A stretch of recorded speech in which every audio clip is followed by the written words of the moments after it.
ভাৰতৰ prime minister Narendra Modi ডাঙৰীয়া আহি আছে আমি বিটিচিৰ কাৰণে কিবা একটা ভাল পেকেজ আমাক কাৰণে যাতে দি যায় তাৰ কাৰণে মই অনুৰোধ কৰিম এখন জনাব ওলাইছো আৰু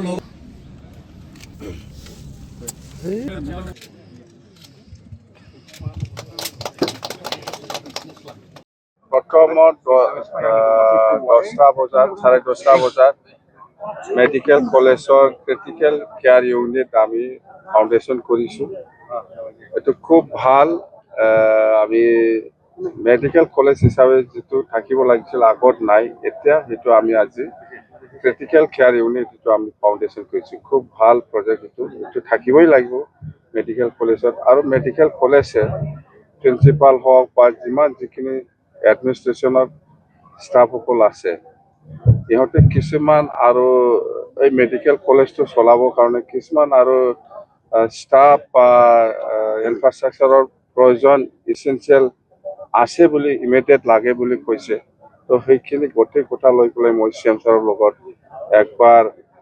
এই মেছেজটো দিম আৰু বহিম তো মেডিকেল কলেজ চলাবৰ কাৰণে কিছুমান আৰু ষ্টাফৰ প্ৰয়োজন বা কিছু আৰু সমস্যা আছে বুলি কৈছে এইটো মই শ্বেয়াৰ কৰিম CM ছাৰৰ লগত আৰু ছেকেণ্ডত আমাৰ কোকৰাঝাৰ ইউনিভাৰ্চিটিত যেটো এডমিনিষ্ট্ৰেটিভ বিল্ডিং সেই হৰিণাগুৰিত আমি ফাউণ্ডেশ্যন কৰিছোঁ খুব ভাল নতুন ইউনিভাৰ্চিটি হিচাপে এডমিনিষ্ট্ৰেটিভ বিল্ডিঙৰ প্ৰয়োজন আছে সেইটো আমি আজি ফাউণ্ডেশ্যন কৰিছোঁ লাষ্টত এতিয়া আমি ডিজিটেল ষ্টুডিঅ' তো যিসকল কালচাৰৰ লগত ৰিলেটেড ইহঁতৰ কিছু এটা হ'লেও আমি সমাধান কৰি দিব পাৰে নেকি সেইটো ভাবি পেলাই আমি এই ডিজিটেল ষ্টুডিঅ'টো আমি ইয়াত আমি হালাৰদুৱালত আমি ফাউণ্ডেশ্যন কৰিছোঁ প্ৰথমত আমি 10 কোটি আমি ফাৰ্ষ্ট কিবাটো দিছোঁ আৰু এইটো 10 কোটিতে চাফিচিয়েণ্ট নহয় আমি জানো হয়তো 40 কোটি 50 কোটি বা 100 কোটি লাগিব পাৰে লাহে লাহে আমি এইটো যিমান পাৰে এই 5 বছৰৰ ভিতৰত এইটো আমি যদি কমপ্লিট কৰিব পাৰে আমি 5 বছৰৰ ভিতৰত বিটিচি গভৰ্ণমেণ্ট হিচাপে অকল 10 কোটি নহয় 50 কোটিলৈকে আমি ইনভেষ্টমেণ্ট কৰিব পাৰে আৰু ইয়াতকৈ বেছিও হ'ব পাৰে মুঠতে ভাল ষ্টুডিঅ' হ'ব লাগে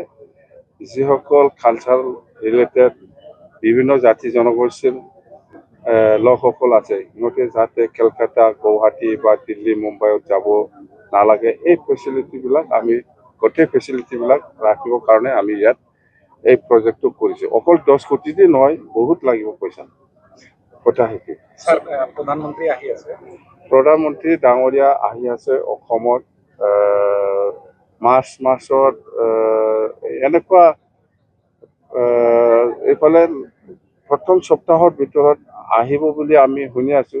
যদি প্ৰথম সপ্তাহ নহয় ছেকেণ্ড উইকতো আহিব পাৰে জানক কোকৰাঝাৰ গেলেম্পু যিটো ৰেলৱে ট্ৰেক ৰেলৱে লাইন সেইটো ফাউণ্ডেশ্যন কৰি যাব তো মোৰ এটাই কিবা যে যেহেতু বহুত বছৰৰ পিছত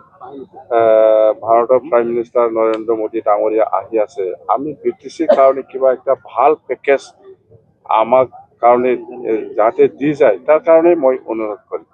কি ভাল পেকেজ দিয়ে সেইটো পিছৰ কথা হ'ব কিন্তু আমি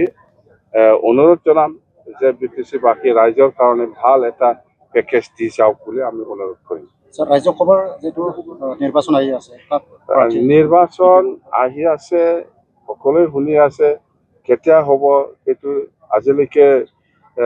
ডিক্লেয়াৰ হোৱা নাই কিন্তু আমাৰ BPF দল হিচাপে অহা 25 তাৰিখৰ পৰা এই ফেব্ৰুৱাৰী মাহৰ 25 তাৰিখৰ পৰা ডিষ্ট্ৰিক্ট ৱাইজ আমি মাছ ৰেলী লৈছোঁ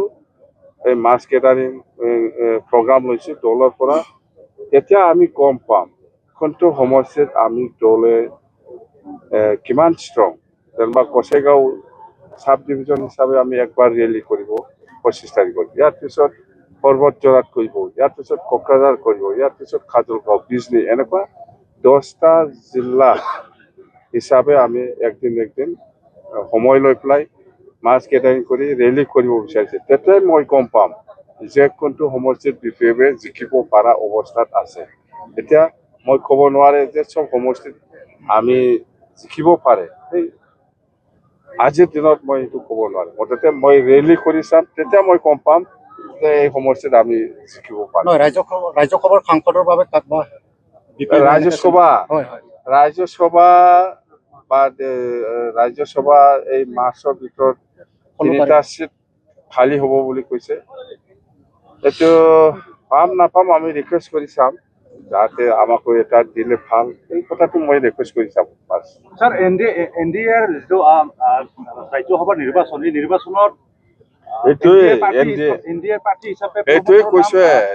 নাই এনডিএ 101টা পাৰ্টি আছে অল ইণ্ডিয়া হিচাপ নাই বহুত এনডিএ পাৰ্টনাৰ ইয়াৰ ভিতৰত যেনিবা অসমতো আছে এনডিএ বহুত ডাঙৰ টিম হওক সৰু টিম হওক গোটেই মিলাই পেলাই বহুত আছে তো ইয়াৰ ভিতৰত ৰাজ্যসভা এমপিটো আমি পাম না কোনোবাই পাব এতিয়া সেইটো লৈ মই চিৰিয়াছ নহয় মুঠতে